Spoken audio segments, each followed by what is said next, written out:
Welcome, everyone, to SI Media with Jimmy Traina. Thank you so much for listening. I have a great episode this week for you. One of the regulars on this podcast, who I always love chatting with. He is as good as it gets when it comes to NFL broadcasters. Joe Buck from ESPN is on the pod this week, followed by my buddy Sal Licata and our Traina Thoughts segment. Spoke a little quick there. Traina Thoughts with Sal Licata after Joe Buck.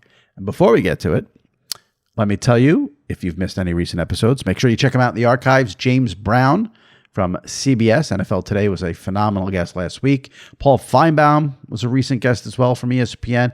So if you missed any of those interviews, go into the archives, check them out.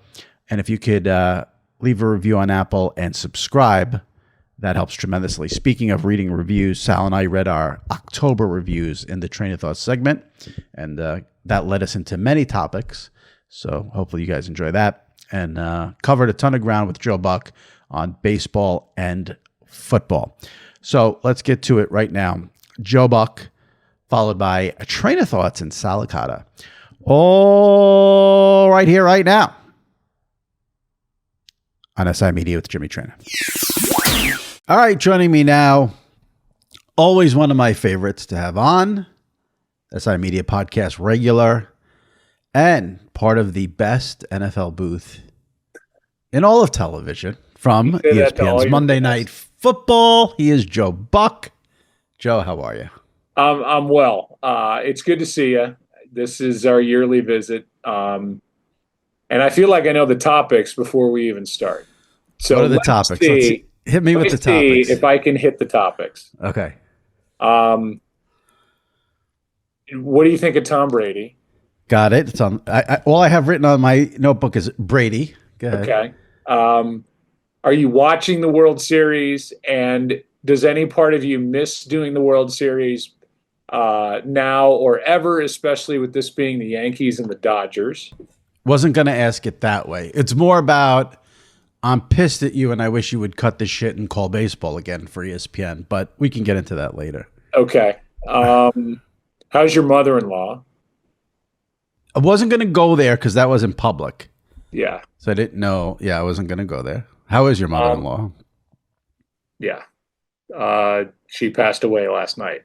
So, I'm sorry. And you're doing this podcast today. Well, we had it scheduled, and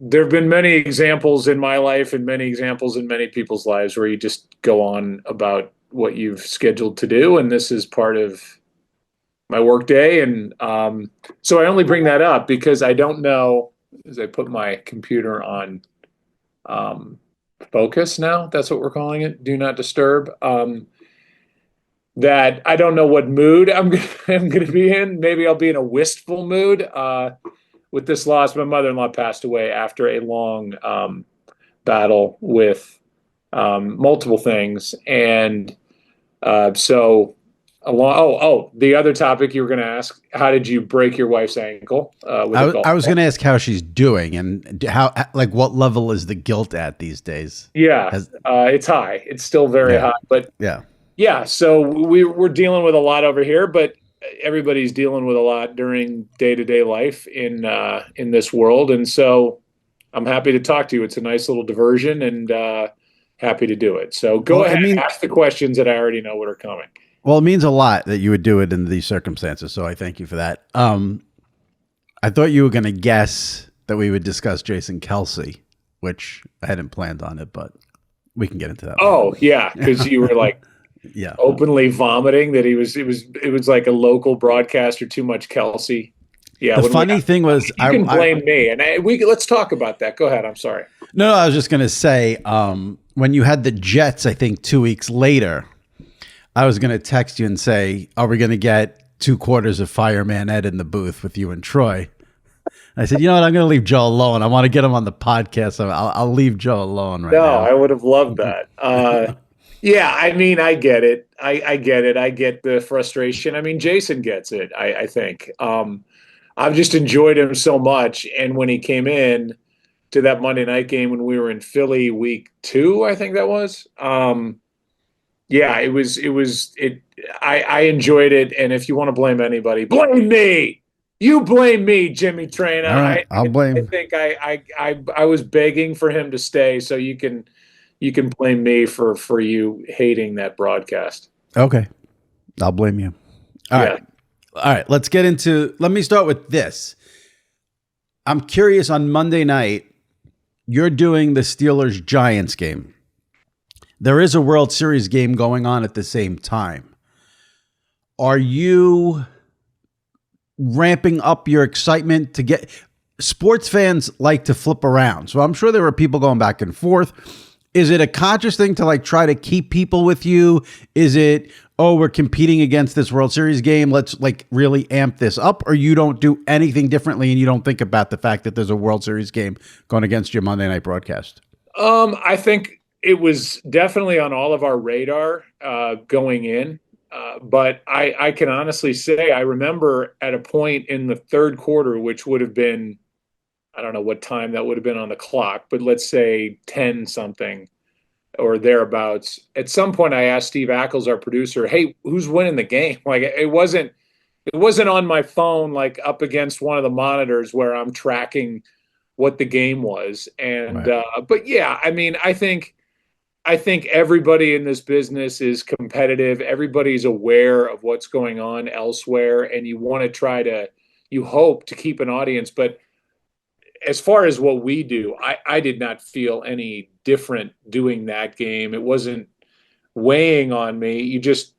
You hope that it's at least entertaining. And at the end of the day, it gets down to how good the game was. And that to me was a game going in with how the Giants had played, and the Giants against Philly the week before was just awful. Now they're on the road against Pittsburgh. I can't believe it was only a 6.5 point game, but it was, and it was fairly competitive. And I thought a pretty fun game to do in a great atmosphere. So, all things considered, especially up against a World Series that involves Los Angeles and New York, which is the other piece of our half of our audience theoretically with the Right. Giants.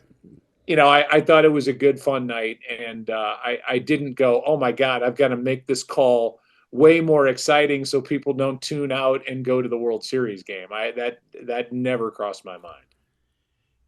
Pittsburgh, top three atmosphere in the NFL, or maybe top five. Where I mean, obviously, I would think not being there, you being Kansas City, Green Bay, Buffalo, Pittsburgh, top four. I don't know, Yeah, Philly. What would you? How would you do it? I would say that's probably it. I think you're right. Kansas City is one. And I think we all as broadcasters, and I've never really taken a poll of what we think of the different atmospheres or really what we think of the different booths.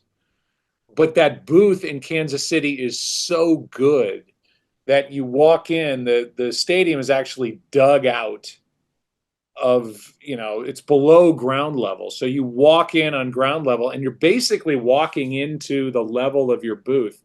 And it's like there's so much above you and there's so much below you, and you're right on top of the action. The booth is just phenomenal. So that weighs, I think if you ask any broadcaster, the booth comes into the equation whether you think about it or not. Right. There's always going to be a pretty good crowd noise at an NFL game. But I think as far as the atmosphere and what's going on during the commercial breaks, that can kind of bleed back into the action when we come back from commercial.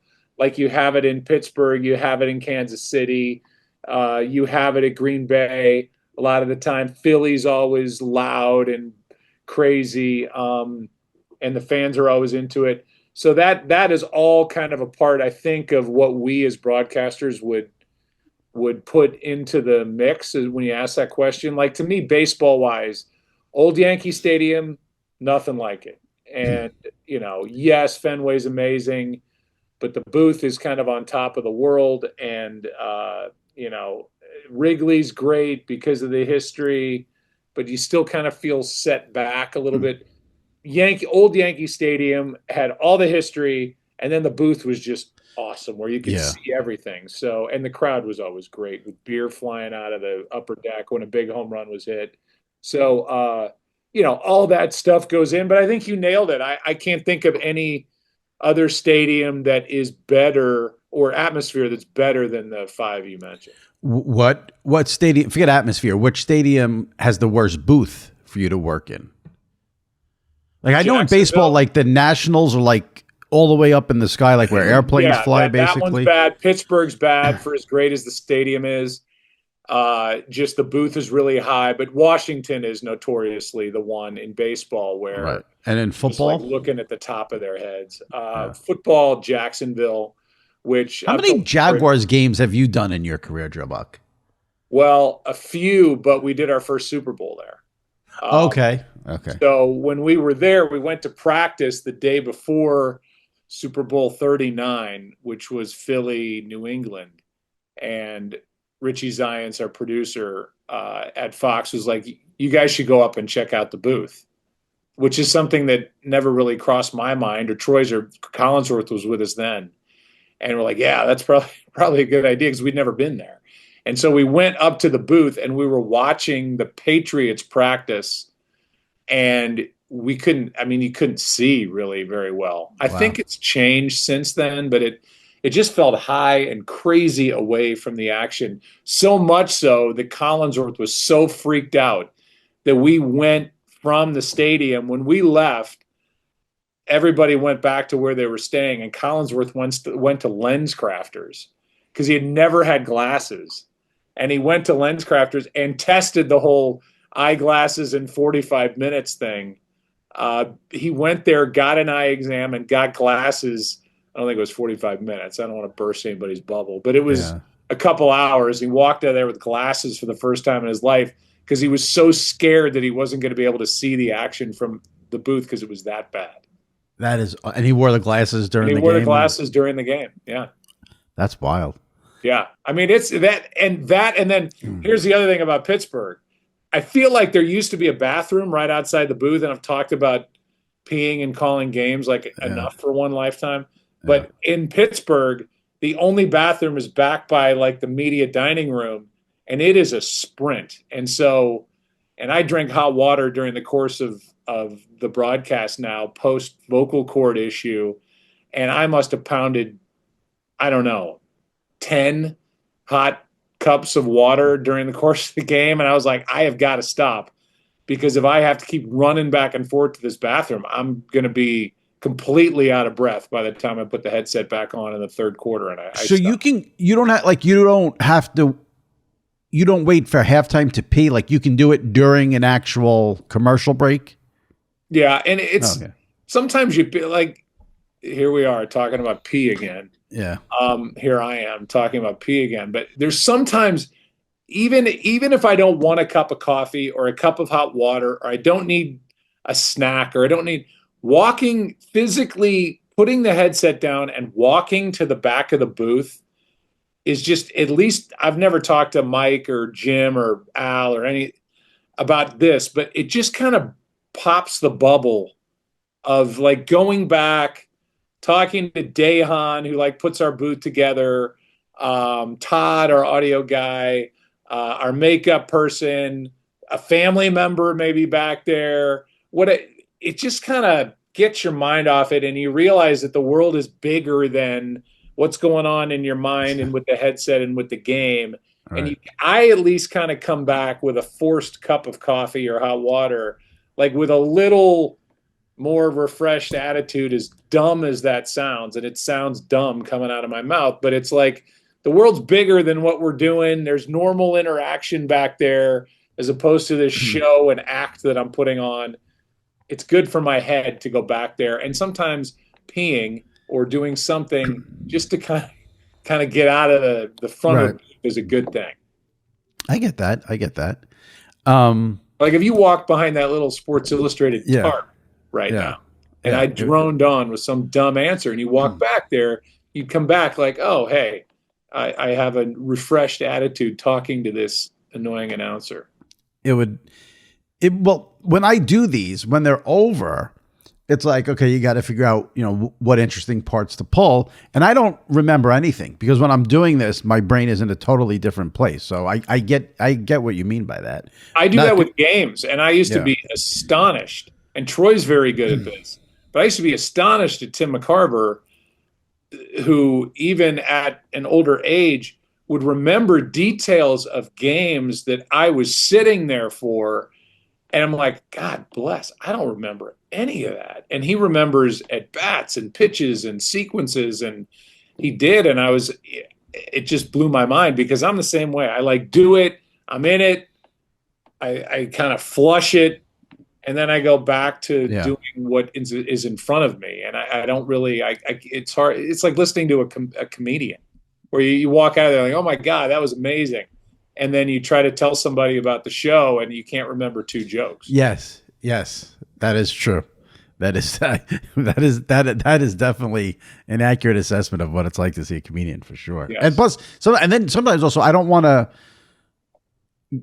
tell the jokes because I'm not going to do them.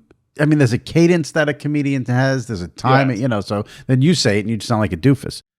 All right, let me tell you about Underdog Fantasy. We are knee deep in the football season, and that is absolutely wonderful. And so is Underdog Fantasy, where you can win up to 1,000 times your money just by choosing higher or lower on your favorite players' stats, including touchdowns, passing yards, rushing yards, and much more. What I love the most about Underdog: easy to use, never a glitch, smooth, and then boom, lower, higher. Love the concept. Patrick Mahomes, passing yards, 270. Give me lower, win your money. I love the concept. Very straightforward, very simple, and the app is extremely, extremely user-friendly.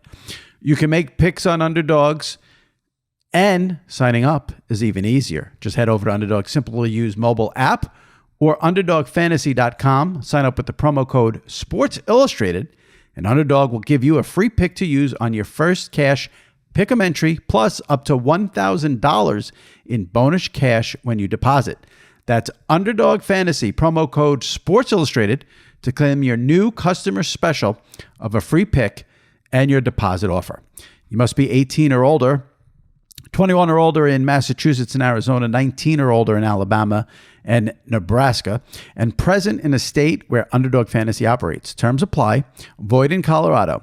Concerned with your play? Call 1-800-GAMBLER or visit www.ncpgambling.org. In Arizona, 1-800-NEXT-STEP or text NEXT STEP to 53342. If you're in New York, call the 24/7 Hope line at 1-877-8-HOPE-NY or text HOPE-NY. Let me circle back to baseball for a minute, and then we'll focus mainly on football. I'm just curious. I don't know if it's because of what I do and what I focus on. I don't know, social media, what it is. In baseball, more than the other sports, but the other sports too, but in baseball, the most. The calls have become a big thing. And I think it's because of sort of the drama of the baseball postseason, which I think, listen, football's the best sport. Football runs the country. But in terms of postseason, there's nothing like baseball. And that, I think, lends to the call. Do you get a vibe? I mean, you're not doing baseball, but do you get a vibe that play-by-play guys are understanding that the calls are a thing now and becoming a bigger and bigger thing each year? This year, it seemed more than ever. And there was a lot of, and we'll get into this also, a lot of backlash about national announcers versus local. But I want you to tell me about baseball and the calls on home runs, and not just home runs. I mean, you get, bases loaded triple. The excitement there is almost more than a home run because you're calling so much action. Give me something on what you guys do in baseball. If the call's in your head, like, we got to nail this. Yeah, I do. I think we're probably all, and I can't say we anymore, but I think they in baseball are more aware that there's more on the line. I feel like this job is different than it used to be, even for me, let alone when my dad was doing it. And I think that was one of the tough things that my dad struggled with, going from being the Cardinals local announcer for the 2 years that he did national baseball on TV with Tim McCarver in kind of a newer age, as opposed to like the old style baseball broadcasting. My dad was the funniest man I've ever met in my life to this day. Quick, brilliant, well-read, could interview anybody. But I think that switch from local radio to network TV was a big transition for him in his mid 60s, and a guy that didn't grow up in the TV world. Now you go forward in a social media age, that has only grown. The intensity has only grown. It's grown, I think, with kind of the profile of what it means to be a network play-by-play person. And I think, yeah, I feel like, with the money and the the revenue that these networks rely on when the games matter the most, I think it's ratcheted up the pressure to make sure you make these calls as big and as exciting as possible. And that whatever you offer up out there, whether it's Joe in game one with the Freddie Freeman home run grand slam call, or it's, Nance with a Hail Mary with Jaden Daniels, or it's Al on a Thursday night, or it's me, that you're offering up kind of your creativity. You're kind of and I don't mean to be corny about it, but there is a little bit of art and there's a little bit of music involved, and there's some thought and there's some creativity, and all that stuff goes into whatever the hell comes out of your mouth when these moments happen, and you have no idea what they're going to be. Joe Davis didn't drive down to Dodger Stadium going, yeah, I wonder what I'm going to say tonight when Freddie Freeman hits a walk-off grand slam against the Yankees into the same area where Kirk Gibson hit the home run in game one in 1988. That you have to just trust that your gut is going to give you the right words to come out, and they're going to have to be big and well-timed, and you're going to have to yell, and you're going to have to, place these words correctly. I think the pressure is on that stuff. I'm sure it was always there, but I think now in today's world with social media, I do believe that there's more pressure now to do our job than there ever has been. And talk to me about, tell me if so do you agree with me that there's just something about baseball? I mean, we could explain why. And obviously, listen, you've had great calls as an NFL broadcaster. Your call on the Diggs Vikings to me is an all-timer. But for some reason, baseball, I mean, you have the setup of the pitcher throwing the pitch. You have the swing of the bat, that sound of the ball hitting the bat. The ball's in the air. That's your time to shine. There's something different about baseball calls than the other sports, at least to me. Maybe I'm wrong, but I'd like to get your take on that. I agree. Yeah. I mean, I think that's when people, when I was doing both forever, everybody would say, what do you like doing more? And it's like, it's really hard to compare because they're so different. For a play-by-play guy, to me, I've always thought this, and we've probably said this before on the podcast, but the NFL, the play-by-play guys, I think sets the tone, but the broadcast is probably going to be judged more on the analyst and what the analyst says during the course of the game and the feel you get. And then you can get into the by-play between play-by-play and analyst. And, there are big calls, you're right. But I think when people go, what's your favorite NFL call? It's like the Diggs moment. And then what else? Super Bowls? And if you get the difference is because it's a walk-off singular moment in the Diggs call, in the Freddie Freeman call, or in a big triple into the gap with the bases loaded, with the game on the line, that's when it's on the play-by-play guy. And you better come up with the right words, and you better fit the moment and all that other stuff. So, yeah, baseball is just different. So to get back to what I started with, it's like football is just massive. And when you do a Super Bowl, man, it's 3.5 hours. You better be at your very best, not make some really egregious, dumb mistake. You're going to make mistakes during the course of a live broadcast, but you hope to God it's not something embarrassing. And it's 100 million people watching this broadcast. Baseball is just night after night. It's not just the World Series. It's the Division Series. It's the LCS. And you've got to be on, and it's a marathon, and it tests your mental stamina to be able to go there night after night, and it's a performance to some degree. So I do think baseball, with those singular moments of a person on the mound with a ball in his hand, throwing to a guy at the plate with a bat, fans freaking out and being intense, and it's like may the better man win here. And you saw it in game one with Freddie Freeman, and it's just that those moments, it's like bang, this thing just flipped and it's over, and the Dodgers won instead of the Dodgers lost. That's intense. And in today's world, what comes through a TV like that anymore? And the answer to me is nothing. Yeah. Well, and so what's interesting is you with that? No, not at all. Not at all. I like that you agreed with me. Your reaction at the end of that, I was like, I was holding in a cough. Yeah, that's what I was doing. No, okay. but one of the narratives that came out of this postseason specifically, and I don't know if it's because the big markets were in it this year with the Yankees and the Mets and the Dodgers and the Padres, but there was a real thirst this year more than ever, it seemed like, especially in the first round when ESPN had the wild card and then LCS. This goes back to you refusing to do baseball. People want their local announcers in baseball. Baseball's tough. Football, there's no local announcers. They're on the radio, but there's no local TV announcers. Every game is a national game, and there's 16 of them. Baseball, you're with your local announcers for 162 games. And then the playoffs come, the biggest part of the season, the most important games, and they're shunned, and the national people come in. Right. And the fans, for this year specifically, there was massive backlash. And what ends up happening is, that Mets series, for instance, Howie Rose had these tremendous calls on the radio side. And it's radio. It's radio. There's a difference. Go ahead. Go with that. Yeah, go ahead. Well, I haven't heard Boog's calls from ESPN radio, but it's a different animal. You are describing everything. My dad's best calls are on radio. The Go Crazy folks or the Kirk Gibson home run. I don't believe what I just saw.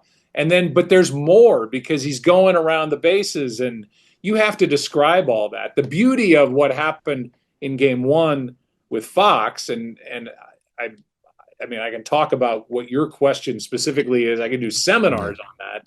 Right. Is the beauty of it was great call and then director go nuts. And they have a great director in Matt Gangle. I think you could make the case with the number of cameras and the different stresses that are on a production truck. Pete Macheska and Matt Gangle are as good. They're the best to ever do it, in my opinion. And Matt, not only you see the swing, you see his react. You knew the ball was gone right away just by how Freddie reacted. Then the ball lands amongst this grouping of people in the pavilion or the bleachers, whatever you want to call it. And then the next shot of him between first and second is from the blimp or from the drone or whatever the hell was up there. And then you're back down and you're watching him. That stuff is like cinema. It's why when Name the Director, they've tried to do baseball movies out of Hollywood, and it just isn't anywhere near as good as that because the directing in live TV sports is so brilliant that, that's what caught my attention as much as anything else. So anyway, now my point is there's other pieces of this puzzle. Radio, it's just you. There's no time there. It's just the play-by-play guy, and you're describing all of that, and fans come pouring onto the field, or those are great calls by my dad. The mounted police are on the field, and fans are trying to get on the field, and all that stuff is just part of it. TV, you just shut up. But I agree with you that we are at an all-time high now of I want my people in there calling it because these people don't like my team. I lived that for 24 years. My dad lived it. I remember him talking about it. I remember him talking to Vin Scully about it. Go back and listen to the final out of 1988 with Vin Scully doing it, the Dodgers announcer. And I know those guys got letters because I heard my dad and Vin talking about it. He's not doing flips and handstands and everything else for the Dodgers. He's just calling it. It's very matter of fact. The guy, the best to ever do it. But you feel so. Yes, fans feel that you perceive that these guys don't like my team, and therefore I want my people to do it. And the announcer feels it. Joe Davis is going through that. I went through it forever. Vin Scully went through it. My dad went through it. I assume everybody else that's ever done it is all on the national level. So it works both ways. It's not just the fans. It's also the person calling it. Even though it's the furthest thing from your mind, all that stuff starts seeping in, and you hear the voices, and you read the tweets, and it's like it's hard to block that stuff out and not go, hey, if I go too crazy here for the Red Sox, how mad are the Cardinal fans going to be? If I go crazy here for the Cardinals, I'm from St. Louis, everybody in Boston is going to be charging the booth and wanting to drag me out of there and beat me up.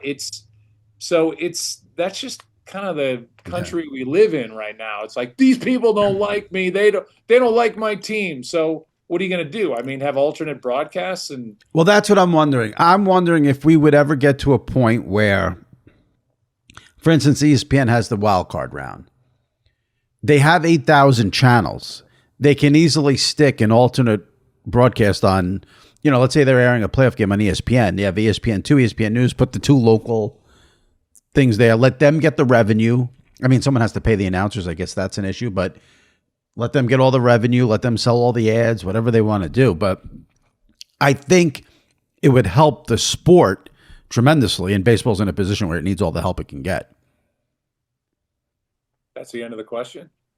No, that was just my statement. I thought more was coming. I guess. I mean, I feel bad for the national guys. You're saying it helps the sport, and it would help. Why? Ratings wise? Do you think people don't watch because their local people are not broadcasting it? I think it would add some goodwill. I think it would maybe. Who cares about that? I mean, you do because you read the tweets. Well, no goodwill. I mean, no. What? I also watched bad broadcasts of my team in the postseason, so I would, Oh. But I usually put on John and Susan anyway, so it doesn't matter for me. But I'm just going by this was not just me. By the way, does John and Susan, does their broadcast match up to the timing of the TV? The trick is you can get it matched up if you listen on the Sirius XM app. Oh. Yeah, that's my little trick. But John has a cold right now. I'm a little worried about John. He sounded very sick last night, so I'm worried. Oh. We need to protect that man. And now he might have to fly all the way cross country to LA, so I'm worried about John. Yeah, well, this time of year demands a lot out of a broadcaster, I guess. I just want to say I do feel bad for the national guys because, like you said, everyone's convinced they're rooting against their teams, which is the most absurd. It's not even that. Okay, Joe Davis is the local Dodgers announcer. Do I think he wants the Dodgers to win? Yeah. Do I think he's like rooting for the Dodgers? No. Who cares? But I also don't think. Let's say he is. Let's say. But it's not even. But wait, I just want to say one thing. It's not that people think the announcer is rooting for. The psycho fans think the announcer is rooting against, which is even crazier. Yeah, I mean, I can tell you as the person who sat there for 24 of these things, it in many ways is the furthest thing from your mind. You are concentrating on calling the action. The fandom, my fandom went out of my life for what I covered for the Cardinals, let's say.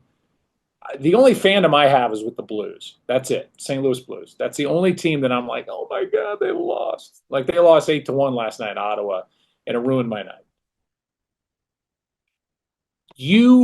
My fandom went out when I was with my dad. I was lucky, and I was on the team charter, and Lee Smith just gave up a ninth inning grand slam, or Bruce Sutter just gave up, however many home runs to Ryan Sandberg. And they get on the team charter, and you would expect as a fan that they're going to get on there crying because they just they're getting on there, middle seat goes down, cards come out, let's play whatever, we're playing spades to, for all of our meal money. They just go on about their lives. They're not fans that way. They're involved, so they're in it. When you are in the broadcast booth, you're not the fan. you're involved, you're in it, you're doing your job. Joe Davis, I guarantee you, is not thinking, man, I'm a huge Dodger fan, having grown up wherever he grew up, Minnesota. I don't know where he grew up. Well, I Right. don't think it was in. Well, but see, I don't even think it's that he's a Dodger fan. He does the Dodger games, so he knows the Okay. players. So you would think, that's who Yeah, he but would. he's not. I don't think. I think times have changed. I think you Yeah. know the players, but you're not. When I Buddy, started buddy. with the Cardinals, I was the same age as these guys, and I was out running around at night with players. I don't Right. know that Joe Davis got a family and is. I mean, we're going on and on about Joe Davis. I know that's not Yeah. the point of this. Yeah. The Yeah. point of it is, it doesn't affect anything. I understand it. I fell into that same trap when the Blues were in the Stanley Cup Finals, and I'm watching Doc Emmerich, and I'm like, why is he talking about the Bruins? I mean, he should be talking about the. I'm like, oh, wait a minute. Okay, this is what I've been charged with. Even you, Joe Buck. Even I, you. Ed Yeah. 2, Yeah. JB. Yes, even I. But I'm here to tell you, it's why Cardinal fans think I hate the Cardinals, because you're constantly thinking, when I had the Cardinals in the postseason, I can't go over the top, so therefore I'm going to go under it, and I'm going to get more excited with my voice, because now nobody can charge me with being a Cardinal fan. Right. It's a weird line to walk. So Joe's in a tough position. I've been in that tough position. But I can tell you, not having talked to Joe about this specifically, that it's not even on your mind. What's on your mind is people tweeting shit. What's on Right. your mind is people's perception of, is your call more excited than it was when it went the other way, as opposed to, oh, yay, the Dodgers hit a home run. I just don't think that's realistic. It's just it's baby stuff. Yeah. I don't know. For some reason in baseball, it just seems like it's all magnified and It is. Yeah. It is. I agree, because, as you said, there's 154 of the 162 games are done by my people, and it hits your ear and your brain in a certain way, and you're listening to their inflection. You can turn on a game. I can turn on a Cardinal game, and I know if the Cardinals are winning or losing without even really looking. If I just hear Chip Carey's voice, right, or I heard my dad on radio, I knew if they were winning or losing just by the tone of his voice, because it hits my ear in a certain way. And listening to Michael Kay and O'Neill and the 15 people they have doing color on TV with just by how they're talking without looking at the score, is my team, is their team, my team winning? Right. So it just hits your head in a different way. And now it's a different voice who you perceive to be against your team. It's a tough position to be in. And if there's one reason why I was like, it's been fun, I'm going to go on about my life now, it's that stuff and doing those mental gymnastics during the course of the game. Not because I'm a fan of a specific team, but because I'm aware that people think that I'm a fan of the team that they're not rooting for. Even when it's San Diego against the Yankees, and I have clearly no dog in this hunt, it still seeps in, and it's like, wait, was I more excited when Tony Gwynn hit that triple into the corner, or do I now need to go way more over the top because Scott Brosius just hit a double into center? And as a Yankee fan, you always did us out? justice. You always did us justice. I can tell you that as a Yankee fan. I loved your call. The Yankee fans chime in after you just said that. I don't care. I hated the Yankees. My favorite call of yours with the Yankees was the first one in '96 with Charlie Hayes. When all you said was the Yankees are champions of baseball, but the way you hit that champions, you gave it like a real, and the Yankees are champions. That got me. I still love that call. I love that call because I grew up wanting to be my dad and be the local Cardinals announcer. And then I'm 27 in '96, sitting in the Bronx that I don't think I'd ever been to the Bronx before I was doing the national games in '96. And I'm sitting there like, Jesus, man, I'm in this cathedral of history. And now the Yankees, it's been forever since they've been champions, and I'm going to get to call it, but my mind never went there. And now there's a foul ball. It's like, oh, wait, it's over? Okay. And I somehow got out of my mouth, Charlie Hayes in foul territory. If I even said that, and I said the Yankees are champions of baseball, and then I was like, oh man, I just called the end of a World Series. That's weird. I never dreamed that. And then you called the end of like 25 World Series after that. Yeah, and so when people go, what's your favorite moment? That's always on the list because you never forget your first. And my first happened to be Jeter and Mariano, and I guess Posada was splitting time with Girardi back then, and Bernie Williams, Williams, and O'Neill. This great, and they also had all the stragglers: Cecil Fielder, Darryl Strawberry. That was before people hated the Yankees. That was before they had the $300 million payroll, and they were like the lovable underdogs. All right, last thing on baseball. I know you've said you're done with baseball. You don't want to do the games. Got it. But let's say you had a change of heart, hypothetically, and ESPN wanted you to do it. Could you actually do wild card games with the Monday Night Football schedule, or would the Monday Night Football schedule sort of preclude you, even if you wanted to do the baseball, from doing it? I don't know. When are the wild card games? I don't know. Well, they're like every day. So I don't know if you could do a Sunday wild card game if you have a game on Monday night. I don't know if you could do a Tuesday wild card. Jimmy, come on. Oh, you can. Okay. So we just need to get you to change your mind. I'm the guy. Burkhart's kind of on my old pony riding around the country. So, yeah, I did World Series game 1, game 2. Flew. So we just have to hope you wake up one day and change your mind. That's really what it comes down to. A, it's in great hands.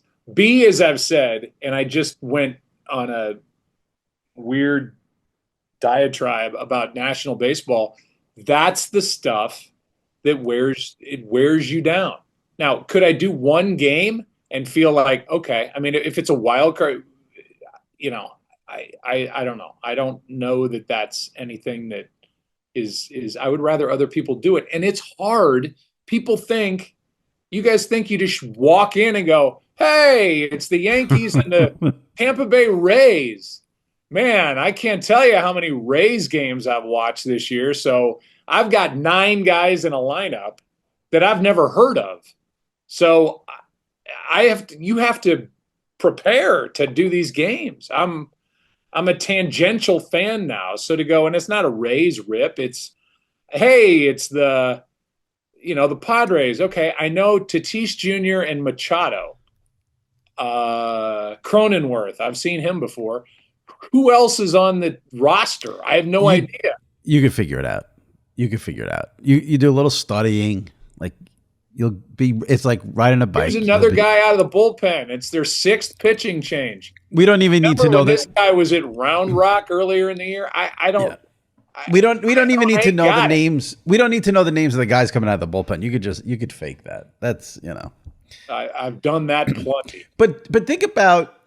We've talked about this a million times, but I love the 180. I love now that during the playoffs, especially on ESPN, Twitter is filled with "Where's Joe Buck? Bring Joe Buck back." It is one of the great. I'm a big wrestling guy. Has to retire or die for people. It was different. That was pretty good. Yeah, or not. I don't know. I still Phillies you were not excited enough when the Phillies hit I don't know. Maybe I go back and I listen to the highlight. I'm like, I don't know what I was thinking at that moment. Maybe it was good. Maybe it wasn't. Maybe it was exciting. Maybe it wasn't. Hopefully, if you're a Philly fan and the Phillies Ryan Howard just hit an opposite field home run, you should provide your own excitement. You don't need me to do that. And I don't believe what I just saw. I don't believe that it's my job as the network guy to scream, yell, and go nuts. You can get excited. It's an exciting moment, but that was never my drive. Yeah. But broadcasters can enhance the excitement. You did it in that, what was it? The Houston LA series, Gurriel, you were going crazy. That's what we like. Add a little excitement to the game. I know. And I think if there's one thing that when Instagram sends whatever with my algorithm, old name the team. I've done everything, but name the World Series. I could have gotten more excited there. I could have gotten more excited. I could have been more in. And it wasn't that I wasn't excited. Right. It was that I was trying to be the quote unquote network guy. Right. So you're always making decisions during the course of these games. I don't know how many decisions you're making, but it's not only what you're going to say, how you're going to say it. It's, there's big picture, small picture. So there's always things going on that, you know, filter into what the call ends up being. And so there are times where I'm like, man, that was really good. And then there are times where I'm like, I could have gone more over the top, but I also have to give myself some grace in knowing that whatever was going on at that moment, I did the best job I could do at that moment. Otherwise, I'd drive myself crazy. All right, let's get to football for a little bit here because we've done a lot of baseball. You mentioned Nance with the Hail Mary. Take out playoffs and postseason. If you're doing a regular season NFL game, which you're doing Monday nights, is the Hail Mary the best play for you, the most exciting play to call, or is there something else that's better than the Hail Mary to call for in the NFL? I think it's either a Hail Mary or an ineligible man downfield. I don't remember ever. Maybe I'm wrong. I feel like every 14 minutes we get another ineligible man downfield or illegal shift call in every game we do. It's crazy. Anyway. Yeah, I think so. It's also kind of one of the harder plays to call because, and we just did one. We did one with Rodgers and the Jets against. Oh, right.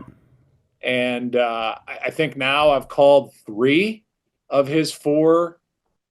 I think that's right. 3 of his 4 Hail Marys that have been successful. You guys did a great job too setting it up. You guys had the video ready to go right before. That was nice. Troy mentioned Hail Mary, and Steve Ackles and our crew in the truck were like, "Roll it!" And then here it is. And then the very next second, he does it again. But anyway, for the play-by-play guys, sometimes it's hard. It's like the helmet catch. Sometimes it's hard, even though the moment is unreal. Like the one that Jim called, that one's easy because pile of bodies, ball pops up in the air, and Noah Brown is standing behind it. And you can clearly see that he makes the catch. Then you scan, there are no flags, touchdown, game over, they win. You can do what you want to do. But a lot of times it's like arms, hands, helmets, bodies going to the ground, and you don't know for sure who's got the ball. You think you do, but you don't know for sure. So your eyes are going back and forth from, at least mine do, the live action in the end zone to the monitor trying to go, is somebody down there with the ball? And it's hard to go crazy like it was with the helmet catch because you're not 100% sure, and then you don't want to go, oh wait, no, incomplete, or oh no, intercepted, or whatever. So they're hard to do, but they're fun to do. I still, for the life of me, don't understand why, either in that game or in the Jets game that we did, you rush 2 guys, 3 guys, and you allow a quarterback 10 seconds to run around so that everybody has time to get downfield. I just don't get that. I understand you want bodies down there to defend. You only got 11 guys out there total, but man, I feel like at least rush the guy a little bit so that they don't have all afternoon to line it up. But yeah, those are fun. Yeah. I want to, you went on Twitter, which is rare for you recently, and you posted a video of yourself on a jet ski down in Florida. Yes. And I got a big reaction on Twitter. And when I watched it, I came away with that with one question and one question only. Can't imagine. You made a throwaway comment about, you were going to be late for the Monday, getting to the Monday night game when you were supposed to get there. And you said, Troy will get mad at you like he usually does when you're late. So when I heard that, I said, I need to ask Joe how often he's late and what exactly Troy does when you're late. Great question. Thank you. Now, I will answer that by first starting with a question. What to you is late? That's okay. So what time are you supposed to be at the stadium for a Monday night football game? In that case, that night, we were supposed to be, okay, you guys are going to get picked up at 4:30. Okay? Okay. What time you, Jimmy Traina, would you be in your little suit down in the lobby, suitcase packed, stuff in the car, seated, ass in seat, ready to go to the stadium? You guys are going to get picked again. The thing is, you guys are going to get picked up at 4:30. What time are you sitting in the car?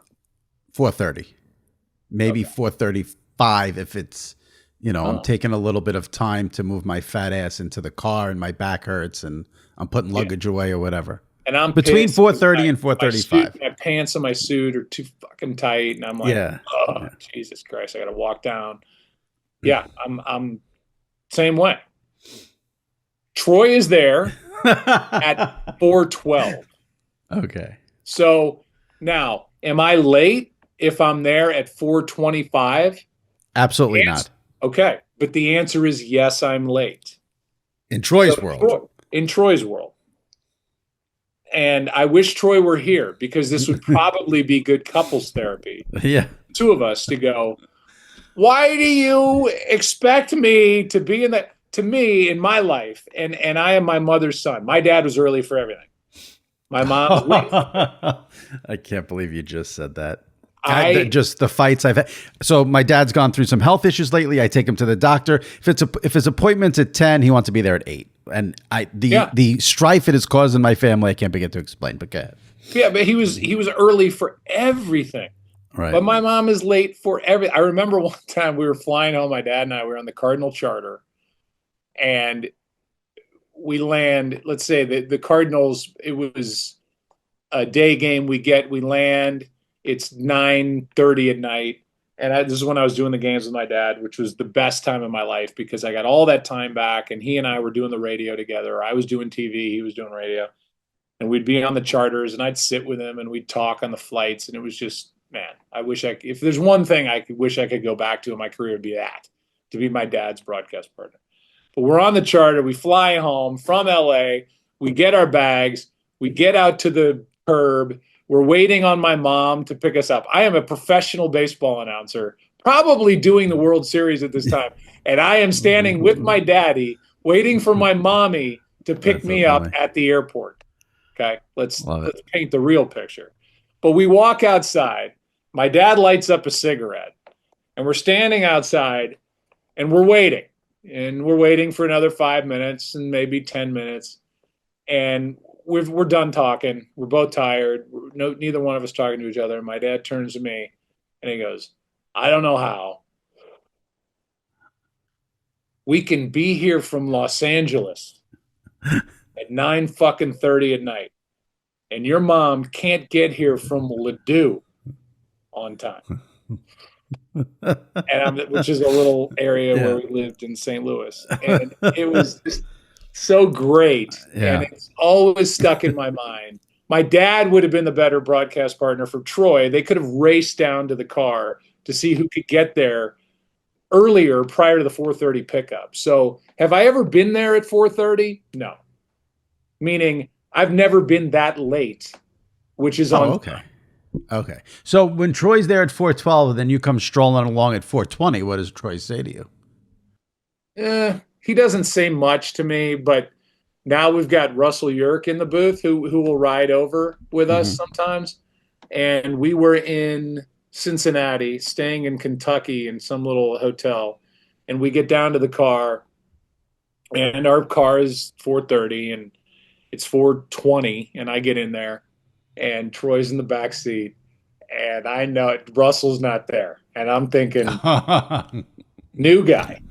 And Sean Malone, our driver, ex-Midtown cop, who's just the best, is in the driver's seat. And Troy's like, what are we waiting on? And Sean's like, we're waiting on Russell. Russell's not down here. He goes, this will be the last time we fucking wait on Russell. I was like, oh my God. Russell, please God, don't ever be not early enough for our ride to the stadium. I'm glad I got to the bottom of that.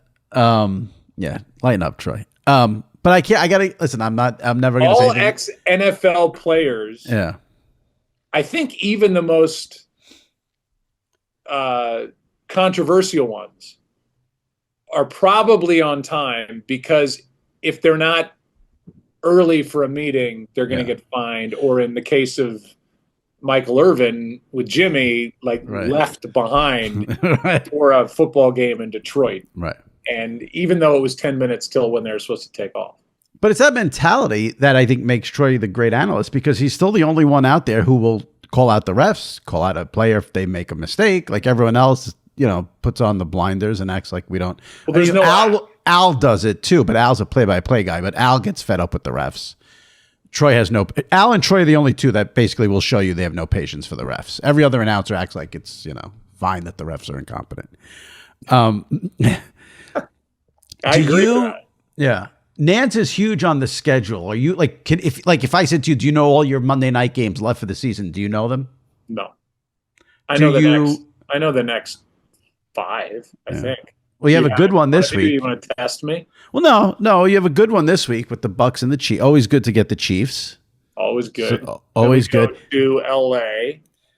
The problem you have is you have 2 Cowboys games. And I say problem, but let me clarify. It's not a problem because the ratings will be good. But they're not a relevant NFL team this year. But everyone has to act like they are because they're the Cowboys. But that's just my own little rant. That's your Cowboy dig for the show? Well, in the scheme of the NFL, they're always you can't say they're not relevant. Okay, maybe here's what I'm saying. Here's what I'm talking about. This is where the NFL fan is different from like the announcer and the league.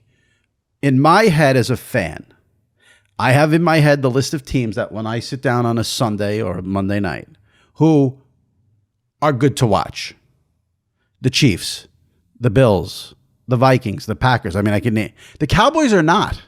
They have one wide receiver, and they stink. Like, they're not a good watch. They may be a good freak show, and the owners are freak, and they've got anarchy going on, and storylines and drama and soap opera, yes. Good TV, baby. But the game, they're in the bottom third of, like, they're not an entertaining. That game Sunday night was brutal. It was CeeDee Lamb with 10 catches and then 30 yards of offense from everyone else. That was Sunday night. Oh, the rating was great because it's the Cowboys. Yeah, the rating's going to be great no matter what. Right. So I'm in the business of trying to get the most people to watch. And I just remember back in the 90s when I was doing the game of the week and Mark McGwire was on the Cardinals, and I would see him daily and be like, "Oh, who you doing this week on the Saturday game of the week? Let me guess. Yankees, Red Sox?" Like, yeah, we are. You know why? Because people watch, and the rating is better than if we did fill in the blank. Even your team, Mark. Even your team. It's going to be better going to the Northeast. Is there an East Coast bias? Absolutely. Oh, there's 100% an East Coast bias. I get people say it to me. They're like, "You write about the Yankees?" Yeah, well, I live in New York, and I'm a Yankee fan. I do think. I think it's temporary, but I do think the Chiefs are the better draw right now than the Cowboys for ratings. I don't know how much of that has to do with Taylor Swift, but the Chiefs are right there now with the Cowboys in terms of getting the number. I agree. That's why, for us to get 2 Chiefs home games and to get 2 Cowboy home games, which is our first time in the 3 years that we've had that, it's big. I mean, but that atmosphere, I think there's a lot going on with the Chiefs. You've got Patrick Mahomes and Travis Kelce are in every ad. Andy Reid is now a TV star with commercials. Yep. Got a great atmosphere, as we've talked about in Kansas City. You've got the Taylor Swift factor, and you've got success. You've got an exciting product that, is not as good, I would argue, because of injury this year offensively, but they're manufacturing yards and they're manufacturing points and they're manufacturing wins. And they're winning sometimes because of their defense, and that's football and sports. So I think I can't wait to get there this week. Yeah, that'll be a good game. I don't want to ask you all the stuff that you thought I was going to ask you, so I feel like we should just skip it. What, Brady? Yeah. What are you going to say? No one's going to come on here and say Brady's terrible. He's not terrible, so that's a stupid thing for me to say. I think Brady's gotten better each week. I would like to see Tom be a little harder on the play. Well, let me ask you this. All right, we'll end it with this. Give me the broadcast restrictions that have been placed on him now as owner of the Raiders. Will that affect him at all? That he can't meet with the team. Now, listen, he can't meet the team. Kevin or Aaron could record it on their iPhone and he could listen to the. Yeah, but is there? It seems very procedural. Yeah, but realistic. But the thing about he can't criticize the refs. I mean, is that? And then what? What happens? They take away his ownership from the Raiders. Yeah, I don't know. Okay, I mean, what is in the definition of criticizing the refs? So if you were Burkhardt, or another team, like what is the definition of right? That was what I saw laid out. Yeah. I think I'm right that it was not only refs, but it was can't criticize teams, organizations or whatever. Right. Well, he'll never have a Panthers game, but is he not allowed to say the Panthers are a mess? And what's gonna? Again, I mean, I just don't think. No, do I think it's gonna affect his career because he can't do that stuff? My answer to that is no. Did he reach out to you for advice? I know he reached out to a lot of broadcasters. Yes. Probably mainly he did. What'd you tell him? It came after I went down for Fox even this year to see a lot of my ex-Fox friends, and Eric Shanks. Is that ever weird when you have to see the ex-Fox friends? Oh no. I played golf that day with Eric Shanks in St. Louis. It was the UFL championship game that was held in St. Louis. Okay. So Shanks and I played golf. Shanks, Menifee, and I played golf. I went down to the game. I want to see Moose Johnston. I wanted to just be around. I want to take my sons down to the game because it's a football game, professional football game in St. Louis. So get them down on the field. And Brady was there. It was like, Shanks, man, you guys are getting your money's worth dragging Brady to the UFL championship. But I didn't know Tom that well because I didn't do a million of his games like I would Favre or Rodgers or fill in the blank guys that are standards in the NFC. But he was always great to us. And by the time he came to Tampa Bay, he'd said everything. I mean, he told you everything. And I went down, said hi. My boy took a picture of him with my boys. And then I went upstairs to the Fox suite, and he was in there practicing a game. And I think Shanks kind of wanted me to talk to him a little bit. I did. Gave him my honest feeling on what I thought he should do, how he should approach it. Gave him my number and said, hey, if you have any more questions or you ever want to talk, here's my number. Certainly, obviously, no pressure.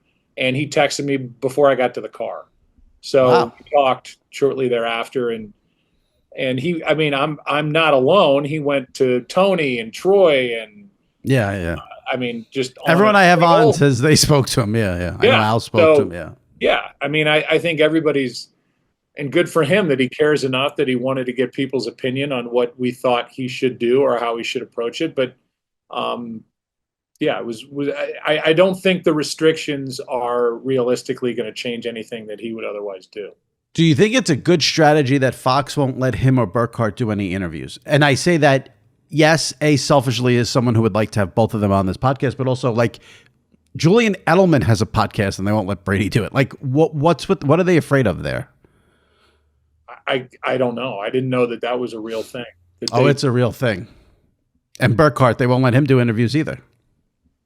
That's surprising because I can say forever, the beauty of being at Fox, one of the many beauties of being at Fox was that they really didn't care about that kind of stuff. Going on with you, going on with Pardon My Take, going on and saying, shit and stuff that, where you're a real person and you're a real guest. I didn't know that was the case. I'll take your word for it that is the case. It surprises me. So yeah, I'm surprised.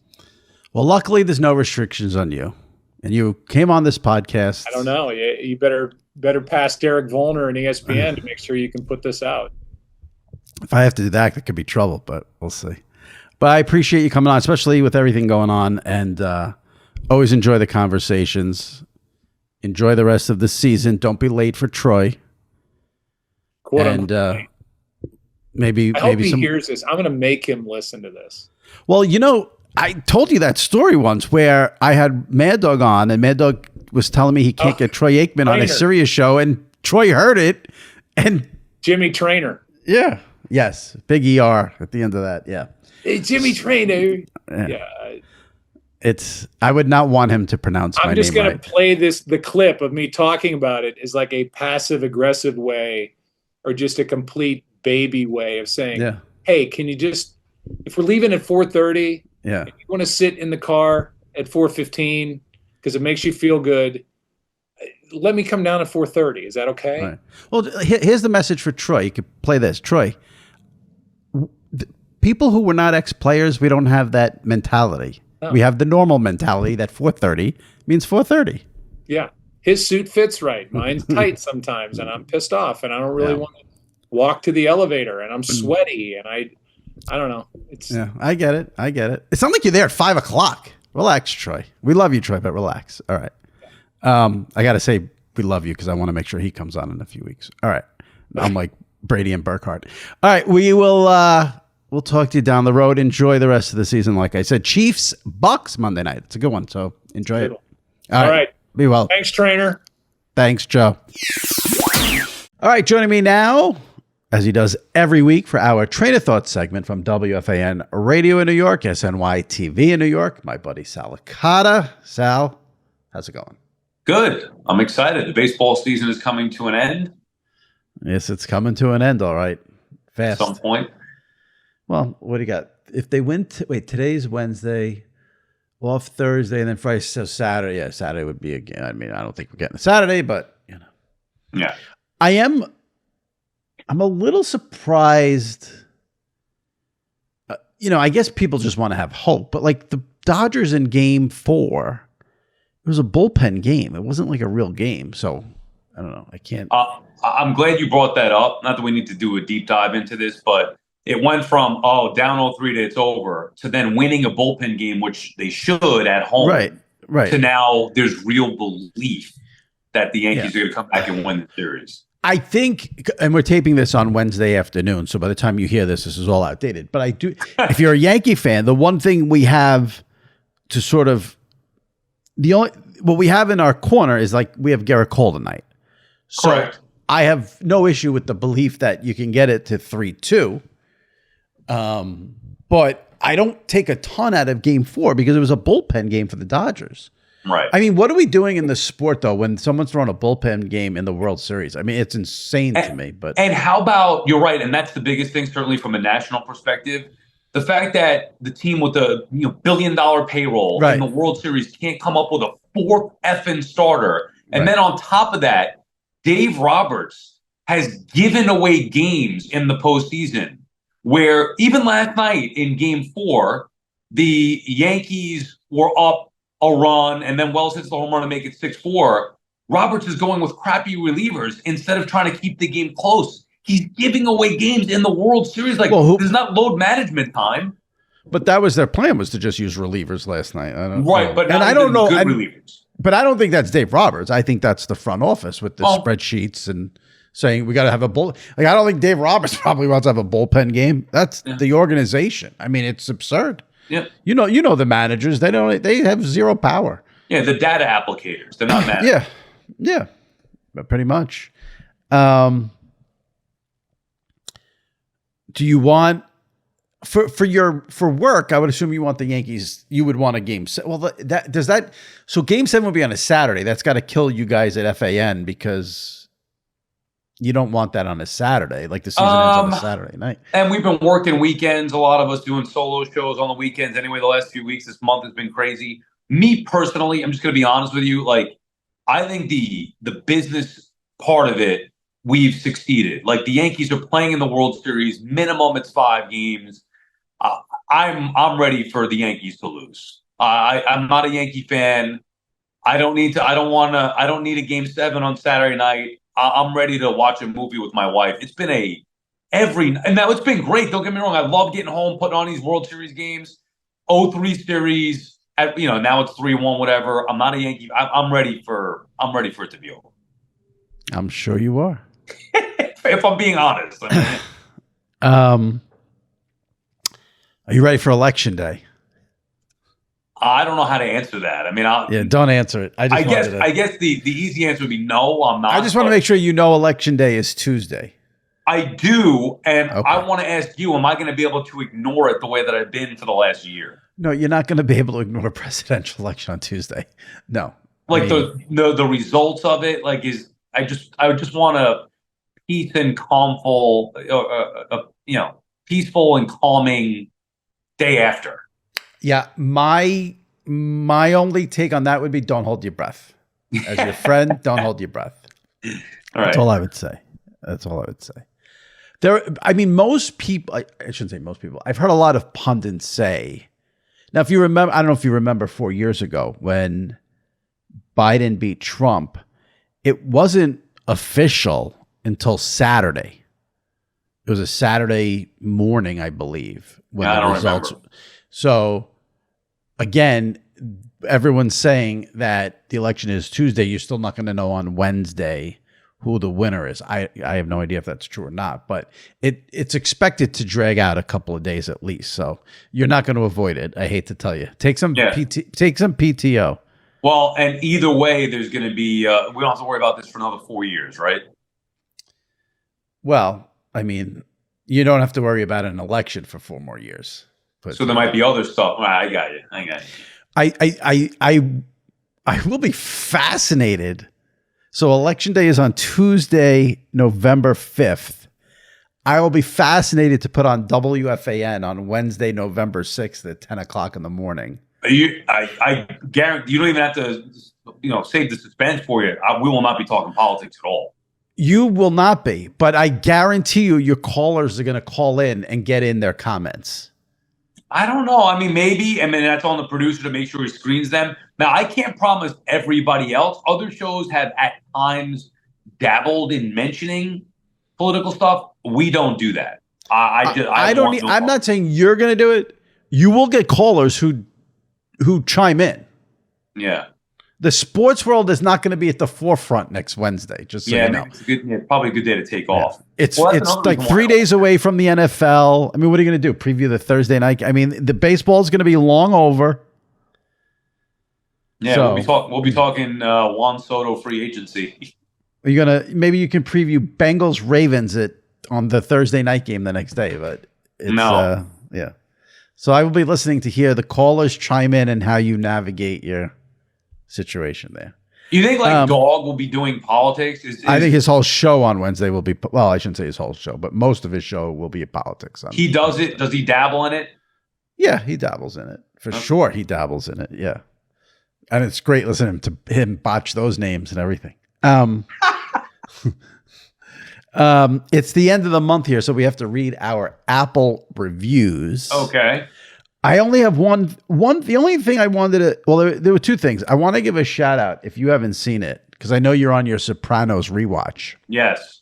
Where are you at? Oh, we did get a lot of feedback last week when you talked about you're surprised at Tony's age, or Gandolfini's age, I guess, in the show. Yeah. I got a lot of feedback on that. So since you're in the middle of your Sopranos rewatch, I wrote a column about it. I tweeted it a few times. Did you see the video that Kyle Brandt did on Good Morning Football? I saw you tweet it and I skimmed through it a little bit. Yeah. It is so good. If you're a Sopranos fan, what Kyle did was he basically reenacted the Christopher intervention, which is like all-time television right there. Made some adjustments and made it an intervention for the pathetic New York Jets. And I can't even begin to tell you how much he nailed it. So if you're a Sopranos, I wanted to make sure because I know you're in that Sopranos rewatch. I saw you. I was in the middle of a show and I saw you tweet it, and I checked it out during a break real quick. I didn't sit down and watch the whole thing, but it was pretty good. And by the way, speaking of the Jets, how are the Jets a 1.5 favorite against the Texans on Thursday night? That's fishy. That line is begging you to take the Texans, which would lead me to take the Jets. Right. Yeah, I think you have to take the Jets just out of the principle of it. Yeah, it's a fishy line. That makes no sense. Very fishy. All right, let's see what the people had to say here for the month of October. By the way, I got to tell you, I'm almost done with The Sopranos, and I'm a part of me is like, shit, now what? Like, I know there's so much to consume, but I've really enjoyed having that there for me. So any recommendations that you might have that I could get into, it's just watch it again. Yeah.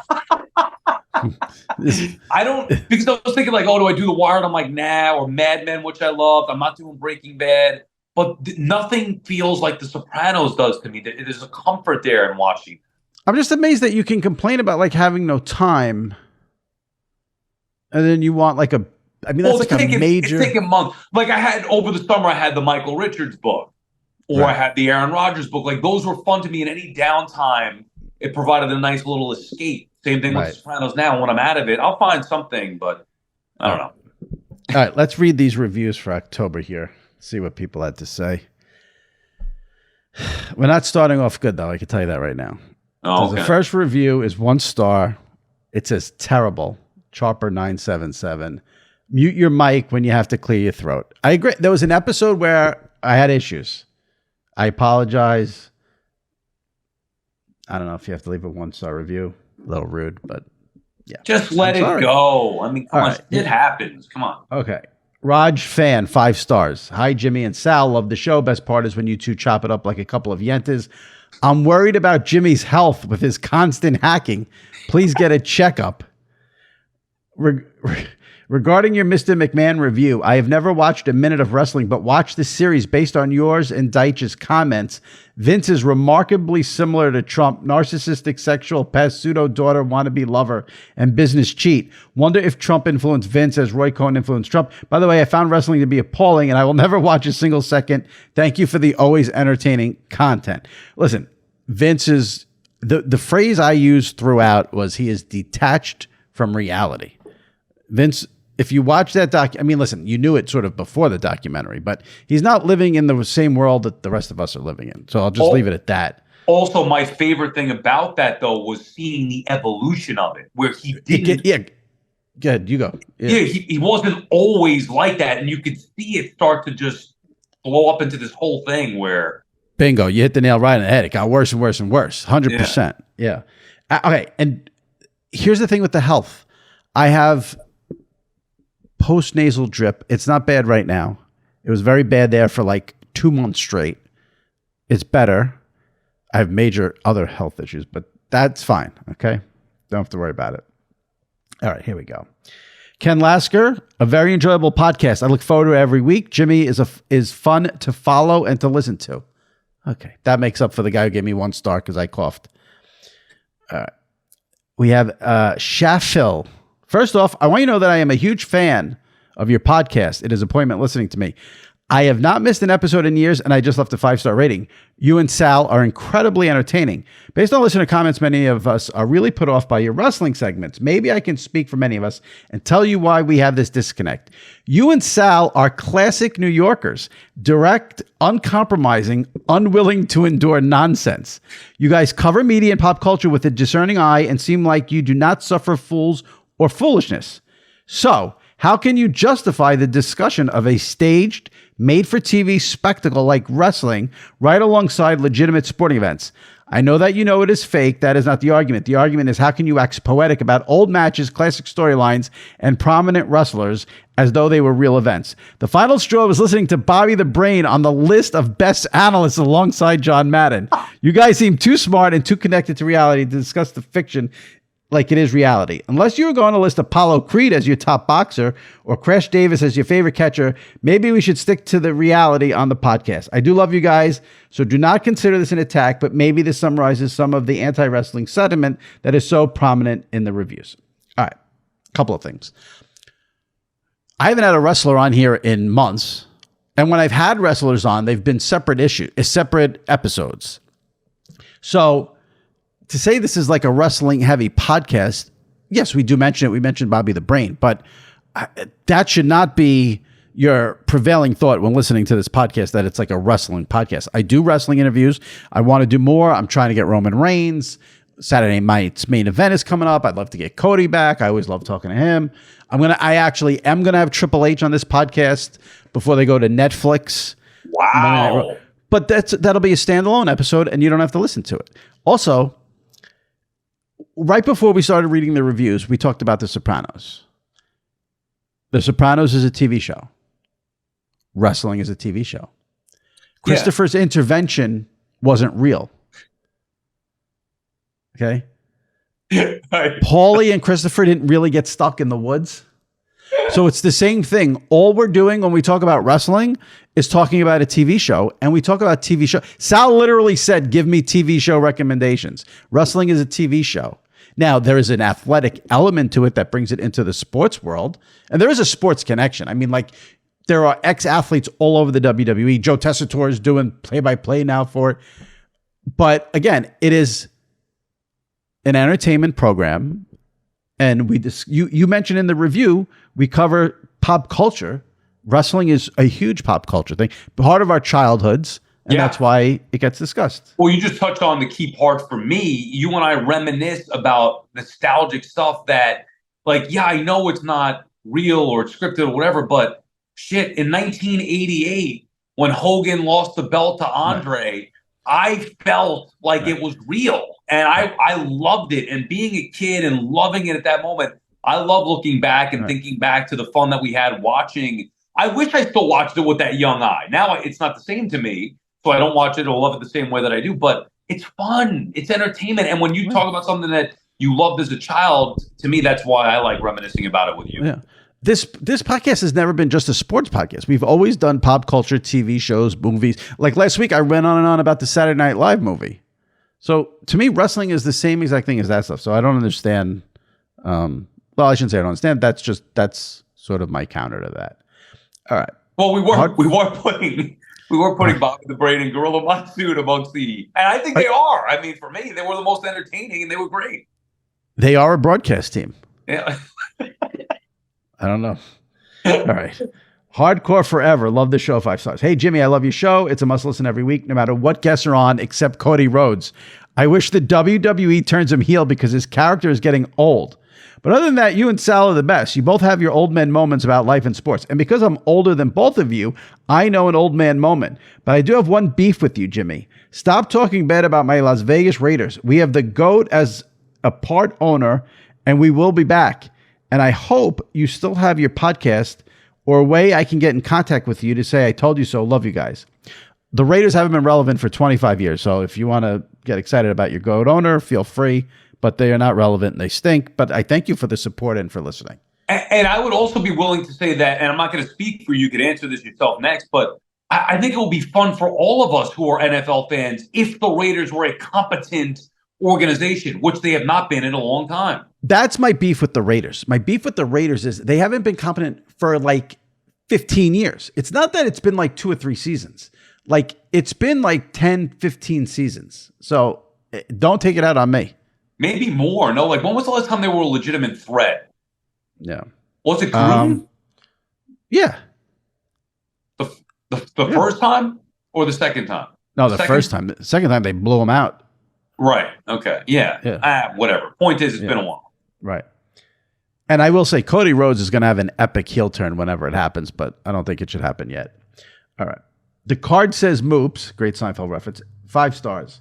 Aside from loving everything about the podcast, the great guests, and the Sal segments, I love the intro, especially the ending of All Right Here, Right Now on SI Media with Jimmy Traina. It's the pause for me. Jimmy, each time you do it, I think you should purposely elongate that pause a little until it gets to an absurd length. It's weird, but it cracks me up. All right. I'll do it extra long today. All right. Let's see. JWRBA, you're off on this, sweetheart. This is in reference to the fun Ron Franklin clip we had last week. Good one.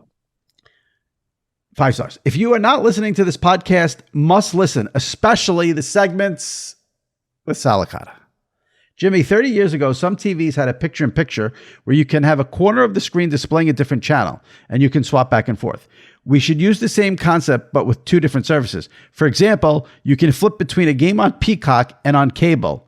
Why can't that not work? Potential bandwidth issues? Yeah, I don't know. I mean, listen, I don't think you're ever going to have a situation. Now, I will say, I've said this before. Well, no, actually. So I have Verizon Fios. They have Netflix on my cable system as like a channel. But it's not. Okay, so let's say I'm watching ESPN and Fox. And I hit the last channel and I can go back. you can't do that with the Netflix. You have to like hit exit. You have to like exit out of it, I guess, because it's a streaming. I don't think you're never going to be able to have a streaming and a cable in the same screen. Like with YouTube TV. Like YouTube TV is streaming, but I guess you could have a Peacock could be offered on YouTube TV, but they're competitors, so it's not going to happen. Look, there are multiple ways to have those interfaces up with all these streaming apps. It's really, if you don't have cable, it's not that difficult. You click into YouTube TV. I literally press a button maybe twice. I'm out back to the home screen with all the apps. I go click the Amazon, boom, I'm in there. Like, it takes an extra 5 seconds. I know it's annoying, but it's not that big of a deal. And also, I think that at some point, who knows? Did we ever think we'd get to this point in technology 10, 15 years ago? So maybe in 5, 10 years, you can just do all of it. Who the hell knows? Yeah. I think you're off on that, sweetheart. It's annoying. It's very annoying. But like, yeah, okay. So like YouTube TV, for like example, on a Saturday, YouTube TV, I'll watch the multi-view for college football games. Yeah. And I know this sounds sick. I got it. This is a sick thing to say. But I want to be able to put those games in the boxes I want. Because I want the better games in the bottom boxes. That's where my eyes are. But you can't do that. They give you, It's not a sick thing to say. As a matter of fact, I still got to get to my issue with YouTube TV. Prior to when it was on DirecTV streaming only, you could move those boxes around. You just hold the remote, drag it, and whatever. Right. And I used to do that. I dragged them in where I want it, and I want certain games in certain spots. I like for me, the primary games I want on the top. And but either way, like, you should be able to just simply move those. You can't on YouTube, and I can't even get my own game mix. I'm subject to them. I don't know what's going on. They offer it for college football, but they offer they don't offer every single game. I don't know what the logic is and what games are offered for certain game mixes. I'm talking even NFL. Like, I can't. You're supposed to be able to create your own, and I was earlier in the year. I can't now. I don't know why. I don't know the answer.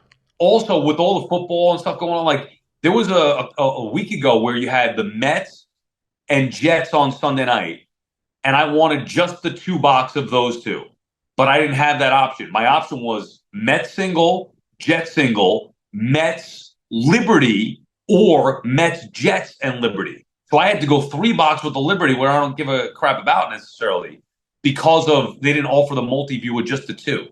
Yeah, like, I wish I knew the answer to that. Like, that would like, if that happened to me, I wouldn't be able to sleep, because I would just want to know the answer. I wouldn't even care if I had to watch. I just want to know the answer. Like, why would they not offer you Mets Jets? Well, right. Why would you give me Mets Liberty and then Mets Jets Liberty, but not Mets Jets? Because my point about that is, you can't tell me it's a technology thing. They absolutely could have offered you Mets Jets. So what's the logic there? Can you get one of these people on and maybe get to the bottom of this? You're the media guy. It's a little narrow for a whole podcast, but I don't know. I could try to find out. All right. Macca 3527, MACKA, 5 stars. Jimmy does a great job interviewing interesting guests in the sports media world. Check out the James Brown interview. It was excellent. That was last week. Thank you. Great job, Jimmy, in getting him to answer the Fox question he didn't want to address. Traina Thoughts with Sal, always excellent as well. One hypothetical for Jimmy. We know Cashman is never going to get fired, but in an alternate universe where his job was on the line in this series, would you then be okay with a loss, Dave, in the Bay Area? No, I would not want the Yankees to lose the World Series, so I would be right about Brian Cashman. I mean, listen. Well, not right, but having him fired, which you want. No, I'd rather win the World Series. I don't need him fired if they win the World Series. The problem is he never wins the World Series. So, I would not. No, the more I think about that, no. Lose the World Series and then he gets fired, and then I got to hope the new person who comes in gets us to a World Series. I don't need, no. Yeah, but you want him out. So that's, you never want to root against your team to win a World Series, but if it meant that, Listen, I shouldn't say this because they still conceivably could win a World Series. The team is flawed.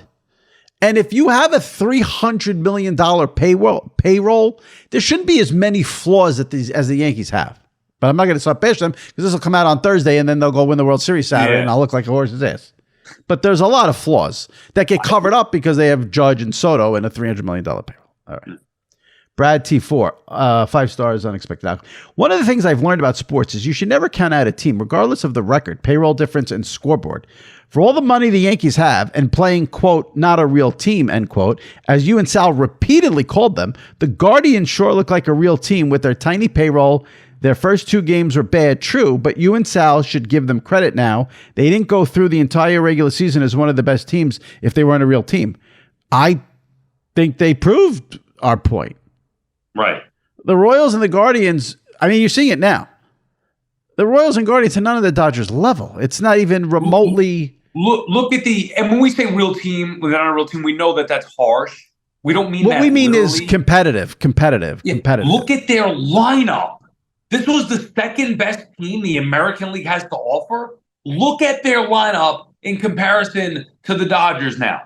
Or I know the Dodgers have a great lineup, but the Royals and Guardians lineup were pathetic. I mean, you know how you get that feeling as a fan, like, we got to deal with this part of the order. The Guardians maybe had 2 guys. That's maybe. And even those guys aren't that good. Where the Dodgers like, oh, crap, every part of the order you're scared about. Or the Yankees. Right. And yes, not a real team. We're trying to be funny and we're trying to exaggerate. Right. What we mean is, in terms of like competitiveness and challenging the Yankees, the Royals and Guardians couldn't provide the Yankees. And again, it's not their fault. The Yankees have a $300 million payroll. The Guardians Royals shouldn't provide the Yankees with a challenge. And I said on the podcast, my biggest fear as a Yankee fan, the Yankees are not going to be challenged. And now the Dodgers come in, and you could just see that it's a completely different class. Right. The Yankees aren't getting away with the mistakes that they made or leaving runners on against a better team. That's what we mean. Yeah, of course. They're not a real threat. They were never a real threat to beat the Yankees. Right. I feel bad for that person who sent in that review from the standpoint of they're a Guardians fan, and they're always going to be screwed because they're not going to have a $300 million payroll. I mean, listen, it doesn't work that the highest payroll wins the World Series. But what teams made it towards the end? Yankees, Dodgers, Mets, Padres, all the teams that spend a ton of money. Yeah. So, it's a problem for baseball, but nothing happened in that series to make me regret anything I had said last week. Yeah. I think it just bore out the way we, said. All right, Sal, we'll see you next week where we will have either maybe a Yankees World Series championship, a new president. Who knows what's going to go on next week? Oh, jeez. A lot's going to go on in the next 7 days. NFL trade deadline is on election day. And what else? Yeah, so. I didn't even know that was a thing. Yeah. The baseball season will be over. And, election. So, when we reconvene, the election might not be over, but I guess when it airs, yes. But there's a lot going on in the next 10 days or so. Yeah.